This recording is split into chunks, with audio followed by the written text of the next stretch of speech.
time. Second time. You were here last year. I was here 2 years ago. 2 years ago.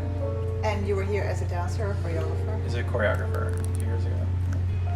Yeah, it was, the piece was a bit bigger than this piece last time. It was 7 dancers, and we did a Shostakovich piano quintet, the last one. So. Was that a world premiere as well? Yeah. I just feel suddenly so proud to be in Nantucket here. I mean, I've only been here 18 seasons. I'm not a native, but just to have your work world premiere, it's pretty amazing. Yeah, well, it's a pretty special place here too, I think. I mean, it's kind of like a gem within the country, I think. Okay. And there's a lot of support and like interests for the arts here, so it makes sense. You've been with the New York City Ballet for how long? I think 7 or 8 years. As a soloist. Soloist. And then you became. Well, I joined as an apprentice and then was there for a while in the Corps de Ballet, and then was promoted to soloist, and I've been choreographing there, kind of publicly for a little over a year, but I worked at an institution called the New York Choreographic Institute, right, which is an affiliate. I just read about. Yeah, it's an affiliate of New York City Ballet, so it's kind of like a laboratory where choreographers can go to work and experiment a bit without the pressures of presenting like a finished piece to the public. So it's kind of like how I got my start, I think. And this year you're the choreographer in residence. I was there. Not this year, it was a year ago. 2012-13 in Athenaeum? It was 2011, 2012. Oh, okay. Yeah. So what does the Institute do? Well, what it does is provides choreographers with dancers and studio space and time, which are like the 3 most valuable things you need as a aspiring choreographer. Right. And so they don't want to influence the output so there's no sort of like training that goes into teaching you how to choreograph. It's sort of like they just give you the resources. That's amazing. Yeah, it's great. You couldn't ask for something better. No. I'm coming from a traditional art world background, where everything is either object-based or you're constantly producing something that needs to be traded, or it's you have to have something to sell. So to have that kind of for a non-tangible heritage piece, it's pretty amazing. Yeah, it's a great experience. And there's even a session where you get to collaborate with a composer on new music and new choreography. So it's very kind of interactive, and it's a big learning experience, growing experience.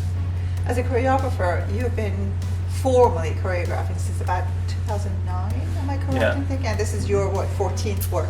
Yeah, about that. That's very exciting. Yeah. So do you want to tell us anything about this? About this particular piece, that's premiering this Friday. Yeah, it's set 48 hours. It's set to Piano Sonata by Schubert, one of his later sonatas, and it's Sonata number 20. It's an andantino movement, and so it's one continuous movement. The dancers are continuous in the same way that they don't leave the stage, they don't leave the space. So it's 4 dancers. It's 2 men and 2 women. 3 of them are from New York City Ballet, and then we have 1 ballerina from Miami City Ballet who's come up to dance in this work. And it has sort of like a natural, organic flow and ideas of order versus disorder, entropy, things like that. And you were just in Miami earlier this year, right? I was. You had your. I had a premiere in Miami. I choreographed a new work for Miami City Ballet in collaboration with the New World Symphony, and it was the first time these 2 organizations have collaborated ever. And they're two exceptional organizations based in Miami, so it was really exciting to kind of be meeting point between the two institutions. And it was part of this really exciting evening of just new works in general. They commissioned some new music and new dance, obviously, and some video installation stuff. And so there's a lot of young artists participating in this evening of new works. Do you work with other types of visual artists aside from dancers? You know, getting your inspiration elsewhere aside from traditional choreographic works or dance or. There's the potential to collaborate with visual artists. Yes. You mean like for them to add sort of a visual component to a new ballet, Yeah. or? Yeah, there's Especially definitely that. I have a commission at New York City Ballet in 2014. I'll be working with an artist who's also an architect, so it's an interesting crossover. And his name's Carl Jensen, and it's a very exciting piece because it's going to have new music and new scenic design and new choreography. So. But where do you get your inspiration from? Like, are you as a dance? for my choreography? Yeah, for your choreography. You know, most of it really comes from the music for me. It's like I'll always start with a piece of music, and it becomes like sort of like a blueprint for me, navigates me through the choreography, and there's moments where I can come up with movement based on the music, and also there's moments where I can like add some counterpoint using choreography in relation to the music, and so it tends to turn into like a bit of interplay between these two mediums for me. So I'm very like inspired by music itself. Right. Have you studied music, or do you play any instruments? A little bit, yeah. I can play piano and read music, and that comes in really handy. Yeah. With kind of like deciphering the score, and because you know the way musicians read music is not the way that dancers would count the music, becomes very different. So a lot of times if the How is it different? Well, the way that a dancer hears music is not the way that a musician reads music. Like I worked with a score by Martinu, a Czech composer, and it's written the first movement of, it's a piece called Sinfonia de la Joya, and it's written in 4/4, but if you listen with the naked ear, it doesn't sound like a straightforward 4/4 tempo. It's or a time signature. It's a sounds much more complex, and there's different accents in there, and so I have to go through the score and kind of like rewrite the counts for the way that the dancers hear the music. Fascinating.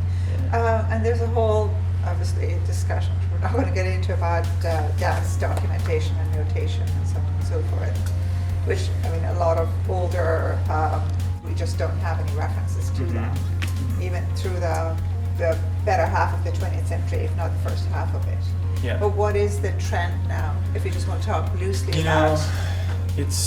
I think it's nearly impossible to have a kind of like notation for choreography, just because the possibilities for movement on the body is so boundless. It's hard to really kind of record that in like some sort of notation form.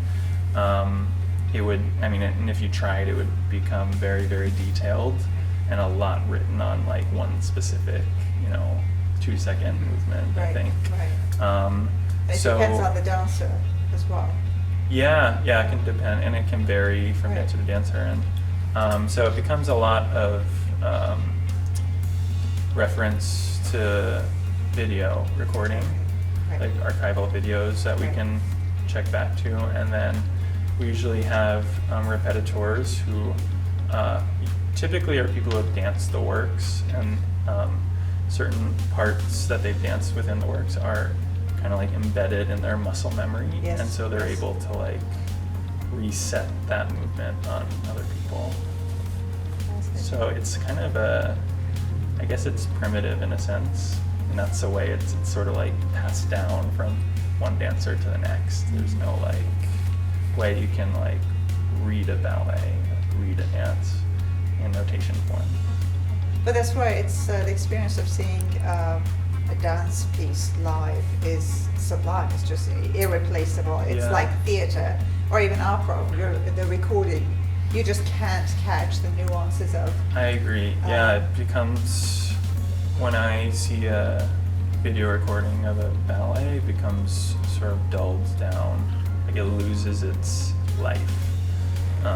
There's something missing, something like intangible that's lost, I think, when we view dance on video. So to me, I would always recommend that people see dance live. Although I am So- extremely fascinated of late by the idea of film, dance on film. Yeah, which is well, not, it's a there's nothing different new. thing. It's different. It is Yeah. very different. If you're making dance But- specific for film, Right. then it's... Or even adapting. It's like adaptation Mhm. because the space of the cinema is so different and so Mhm. broad, and Yeah. it could potentially Yeah. expand the space of the Yeah. dance, the choreography itself. Have you thought about doing anything on film? Yeah, I've actually And worked or on. film? I've worked on a few small projects for dance for film specifically, and it's really interesting for me to work on because of when you choreograph a ballet for the live theater, you're presenting towards the front, towards an audience, Right. and so the dance for film provides like much more dimension to present dance to, so it becomes presenting dance like from 360-degree vantage point, not just Right. seeing it from the front. So Right. it's kind Actually, of exciting. it could be spherical. It's not just in the round, but Yeah, it's, you're right. It's like Above. sitting in cheap seats in theater Totally. all the way on top. Mhm. You have a very different perspective Yeah. than when you do the frontal, That's a good like point. even the posh seats up front, the very Yeah. front row, because they only get the centrality or the frontality of the This is tableau. true. Yeah. But when you're up with really up with the gods, Mhm. you get a floor plan of what the choreographer Yeah. had in mind and what everyone's doing at every corner. Absolutely. But with film, it's spherical because you can go pretty much anywhere. Yeah. Actually, when I did this commission in Miami, it was presented at the New World Symphony Space, which is designed by Frank Gehry. Oh, yes, and yes. it's a brand new space, and I was it's there in February. more in the round. So there's seats from every angle. And so it was a challenge for me to choreograph a dance for two dancers to be seen from every angle. From everyone's perspective is different. Yeah, completely. So yeah, it's like almost a different ballet depending on where you're sitting Right, from. right. And so it's a challenge to try and like make something that looked visually stimulating and appealing from every angle, and it's not always easy to accomplish. It's an so. amazing task. Yeah, I mean, I don't think I got quite there yet, but it was a good sort of like challenge, I think. So it's cool. Well, I hope you get to do more dance on film. Yeah, me too. Just I hope because so. it's exhilarating, Yeah. and it's. I mean, a lot of dance companies are airing either live performances Mhm. or recorded performances of their dances throughout the world, but that's different. Yeah, I think But doing- I think the next step would be for a dance company to really be involved in the creation of a dance specific for film instead of taking a live performance and Right. like recording it for film. No, it's very actually different, yeah. starting from square one Yeah. with the idea to have a film as the final product, not a dance for the stage. So I don't But it know. would That be could like be a shift in like the focus of dance companies. So we'll see. it would be like adapting a novel for the screen.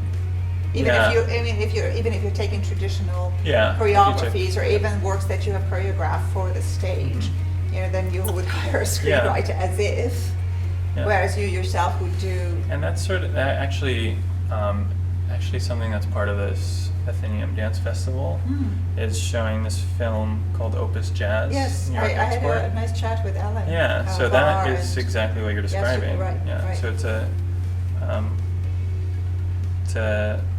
piece from I think the 50s, Yeah. choreographed by Jerome Robbins. Right, 1958. And they took it and they like reinvented it and they shot it all around New York City. So, and it's great. Great. Listen, it was great chatting with you. Good talking to Very you nice too. talking. Yeah. And I look forward to your piece premiering on Friday. Great. When I'm with Yes, best of luck. I can't help but wondering, when will I see you again?